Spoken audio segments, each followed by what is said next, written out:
Hello নমস্কার, welcome to it's by Madhurika, easy and tasty recipes by Madhurika. আমার রান্নাঘরে আপনাদের সকলকে স্বাগত। তোপসে মাছ আমাদের অনেকেরই খুব প্রিয় মাছ। তোপসে মাছ বলতেই তোপসে মাছের ফ্রাইয়ের কথা মনে আসে। সব বাড়িতেই হয়, সবাই খুব ভালোবাসে। আমাদের বাড়িতে তোপসে মাছের ফ্রাই ছাড়াও এই রান্নাটি হয় এবং এই রান্নাটিও সকলের খুব প্রিয় রান্না। রান্নাটি হচ্ছে তোপসে মাছের মশলা রোস্ট। একটু বড় বড় মাছ হলেই ভালো হয়। আমি তোপসে মাছ এখানে 350 গ্রাম নিয়ে নিয়েছি।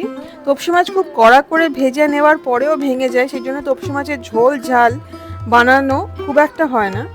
আমি মাছটাকে প্রথমে হাফ চা চামচ নুন আর 1 চা চামচ হলুদ গুঁড়ো দিয়ে ম্যারিনেট করে রেখে দিচ্ছি অ্যাটলিস্ট 15 মিনিট।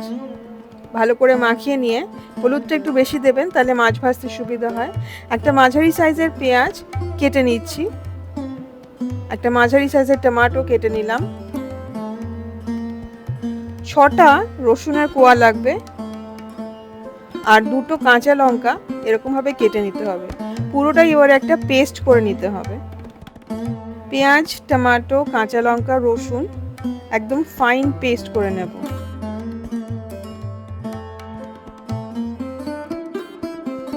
ঠিক এরকম একদম মিহি করে বেটে নিতে হবে।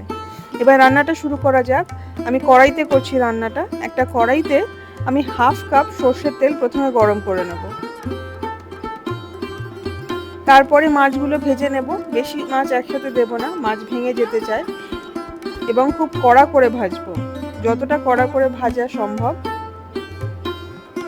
আমি খুব বেশি কড়া করিনি, তবে এর থেকেও কড়া আপনারা করে ভাজতে পারেন। আমার মনে হয় মাছের টেস্ট নষ্ট হয়ে যেতে চায়, কিন্তু তোপসে মাছ যেহেতু ভেঙে যায় সেই জন্য কড়া করে ভাজতেই হয়। সেই জন্য আমি বললাম যে একটু বড় মাছ হলে ভালো হয়, ছোট মাছ হলে ভেঙে যাওয়ার চান্স আরও বেড়ে যায়। আমি দুবারে ভাজছি। এই মাছটাও ভেজে তুলে নিলাম।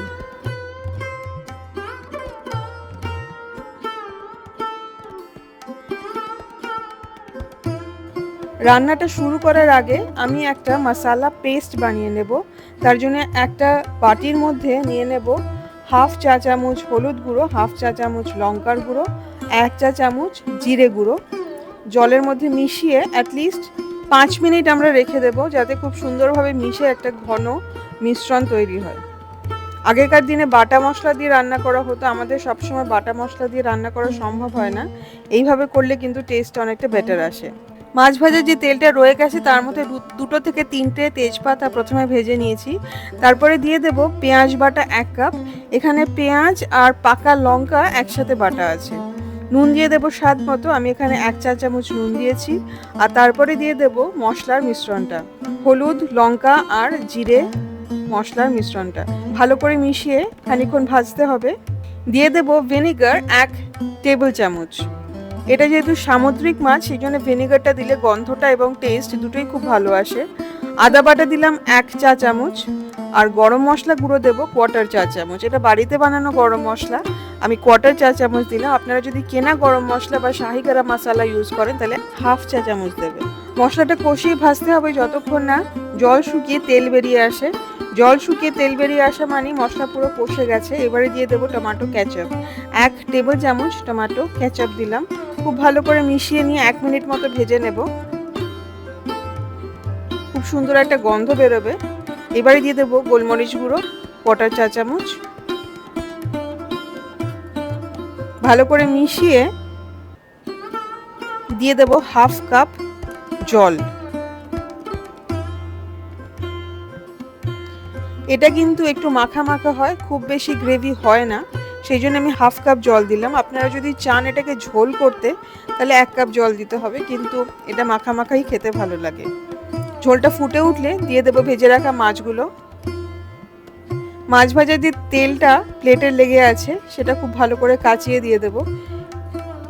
এই রান্নাটা এমনিতে আমি তেল অনেকটাই কম দিয়েছি, আপনারা চাইলে তেলটা আরেকটু বেশি দিতে পারেন, তাহলে দেখতে অনেক বেটার হবে। খেতে অত ডিফারেন্স আসবে না, কিন্তু দেখতে ভালো লাগবে। ঢাকা দিয়ে 5 মিনিট রান্না করব, যতক্ষণ না মাছগুলো সিদ্ধ হয়ে যায়। খুব বেশি রান্না করবেন না, কারণ মাছ কিন্তু ভেঙে যেতে পারে। ভিনেগার, লঙ্কা, গোলমরিচ আর টমেটো সস থাকার জন্য গ্রেভিটা কিন্তু টক ঝাল মিষ্টি হবে, খেতে কিন্তু খুব ভালো লাগবে। দিয়ে দেবো কাঁচা পাকা লঙ্কা আর ধনেপাতা কুচি 2 থেকে 3 টেবিল চামচ। ধনেপাতা কুচিটা ছড়িয়ে দিয়ে নেড়ে একটুখানি মিশিয়ে দিতে হবে যাতে ঝোলের মধ্যে চলে যায়, এবং খুব সাবধানে করতে হবে, মাছ কিন্তু নাহলে ভেঙে যেতে পারে। তোপসে মাছের মশালা রোস্ট একদম রেডি টু সার্ভ করার আগে 10 মিনিট স্ট্যান্ডিং টাইম কিন্তু অবশ্যই দেবেন। গরম ভাতের সাথে এটা খেতে সব থেকে বেশি ভালো লাগে। তোপসে মাছের এই রান্নাটা কিন্তু আপনারা অবশ্যই ট্রাই করবেন এই রেসিপিটা ফলো করে। আমার মনে হয় আপনাদের এটা ভীষণ ভালো লাগবে, আমাদের বাড়ির সবার মতো। আমার রেসিপিটা যদি ভালো লাগে প্লিজ লাইক করবেন, শেয়ার করবেন। আমাকে এনকারেজ করতে আমার চ্যানেল ইটস বাই মধুলিকা অবশ্যই সাবস্ক্রাইব করবেন। সাবস্ক্রাইব করার সময় বেল আইকনটি প্রেস করতে ভুলবেন না। আমি সপ্তাহে 3 দিন আমার পছন্দের কিছু রেসিপি শেয়ার করি, যেটা আমার মনে হয় আপনাদেরও ভালো লাগবে। আমার সাথে থাকবেন, খুব ভালো থাকবেন, ভালো ভালো রান্না করবেন। দেখা হবে খুব শিগগিরই একটা নতুন রেসিপি নিয়ে। Thank you.